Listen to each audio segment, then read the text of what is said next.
So President Biden has been inaugurated, and it's quite interesting to see from a Japanese perspective that inauguration actually starts from being sworn in, and this idea that by swearing that you would respect the constitution and protect it is a really refreshing idea. Seen from Japanese perspective, because in Japan, prime ministers are not sworn in. I mean, they are appointed by the emperor, and before that, he or she will be voted in the parliament to be the prime minister. So there's no element of swearing that you would protect the constitution of Japan, which I think is implicit actually in the position of as a prime minister. But anyway, so Joseph Biden has been sworn in, and from the from somebody seen from somebody who is based in Tokyo, the most interesting and exciting aspect of the Biden administration would be the China-U.S. relationship. Japan is very closely related to China historically, and its geographical position is also very close to China. So this, it's inevitable that the Japanese people are very much concerned about the Chinese situation, and the fact that the U.S. and China are based on really different philosophy in terms of how to organize the society and how to operate politically would be an undertone for the coming relation between these two great nations. And since the philosophies of these two nations are so different, I suspect that there would be some frictions and confrontations in the years to come. Japan has a very long relation with China for almost 2,000 years, and actually Japan is accustomed to this idea that just near us, there is this really great nation, and by comparison with that, Japan would be a small, efficient, somewhat beautiful country, hopefully. So the economic growth of China and its resurgence in the international area is actually nothing new for Japan. But for the United States, I think it is something new. In the long history of the United States, there was never a time when, arguably, China was a global superpower. So I suspect that the American people, including President Biden, kind of not in such a panic reaction, but taking it really seriously to address the China problem.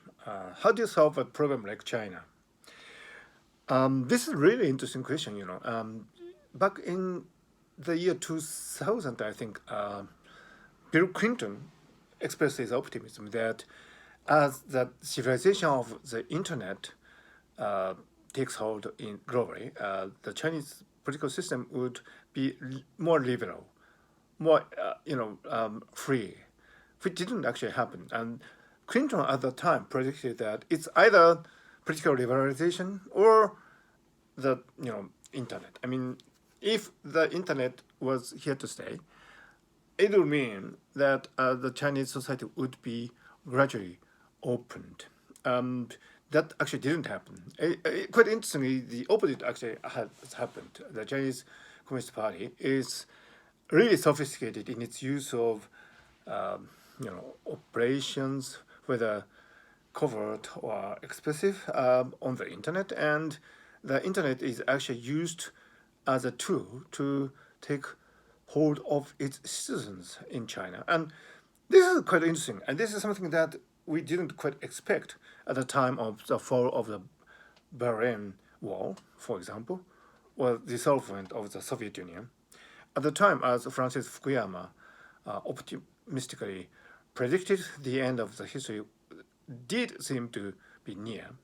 But of course, the history didn't come to an end, and China is here to stay, and it's thriving, and the internet is paradoxically used as a tool for maintaining the status quo rather than liberating people. So we realize that the internet can be used in both ways. And there are similar arguments, I think, in the United States too, where this controversy regarding fake news and alternative facts uh, is rising. But when you think about that, the very fact that there could be fake news or alternative facts in the internet of the United States is a tribute to its liberal democracy, because in China, presumably, there wouldn't be any space for fake news or alternative facts unless, of course, they are endorsed by the Chinese Communist Party.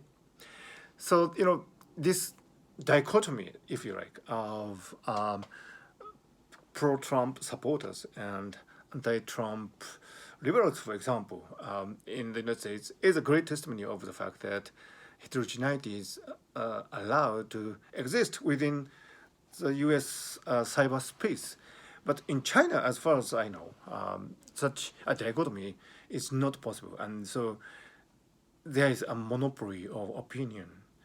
And, occasional dissidents would be rapidly hushed and, swept away into somewhere. So we have learned within the last decade that the internet actually can be used in both ways. I mean, either to allow people's free speech or to use it as a machinery for a totalitarian state.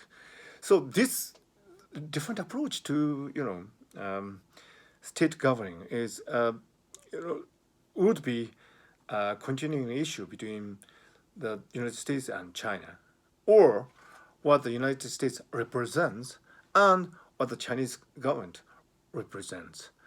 So this, unlike the dissolvement of the Soviet Union, would probably last longer, and this rivalry between two different systems would be, in my opinion, the single important issue in global economy and global political systems. People like Steven Pinker have expressed this optimism that the world is getting better because more people are living in parliamentary democracy. But that is when you forget China. I mean, of course, the Chinese people are great, and I wish them well. And I hope Chinese people would gain the prosperity and happiness that they deserve. But at the same time, it's quite intriguing to see that happening, this betterment of society and improvement of economical conditions happening with the Chinese Communist Party at the helm, with its tight grip on what you can say or you cannot say within the Chinese cyberspace. And the most amazing fact also is that Chinese people seems to be largely unaware of the very limited freedom of speech that they actually enjoy, except for some open-minded and enlightened, people who are unfortunately suppressed very rapidly once they are found out. So there's certainly a paradox here. I mean, how can sustainable growth coexist with the total lack of freedom and of speech and opinions with which the marketplace can function, and how can you go without different opinions being expressed on the social network to promote change and innovations in society. I mean, so the Chinese case is quite interesting in that so far Beijing seems to have succeeded in bringing about prosperity and economic growth to this great nation without allowing its citizens to express their views freely. So, I study the brain, and from brain scientific point of view, this, you know, dilemma, if you like, between state control and, um, you know, possible chaos coming out of expressing too freely your opinion is certainly interesting. And in the United States, the pro-Trump supporters stormed the U.S. Capitol. That wouldn't happen in China, right? So you might say that the such a unlawful act is undesirable and should be banned. That goes without saying. However, at the same time, the fact that people do sometimes storm the U.S. Capitol, well, when I said sometimes, it may be once in 100 years, is a testimony of the great diversity and dynamic of the U.S. Democratic system. And many people have assumed that economic growth in its sustainable form is not possible without such a dynamic. But if you look at China, the nation seems to be growing in a seemingly sustainable way without this dynamic expression of different opinions. And for me, that is a Chinese problem. I mean, if it is possible at all to go through a sustainable growth, and if it is possible at all to give people happiness without allowing them to express their views, including about the pursuit of happiness. So that is a great Chinese problem, and I hope the Biden administration would adopt creative strategies in committing to the mutual relationship between China and the U.S., but at the same time sticking to principles and saying what is right and what is wrong in their view. And Japan, I think, is uniquely positioned between these two great nations, the U.S. and China. So, as someone who is based in Tokyo and who probably is balanced between these two great nations, I hope I can probably say something on this space from time to time about the great Chinese problem and how we can solve it.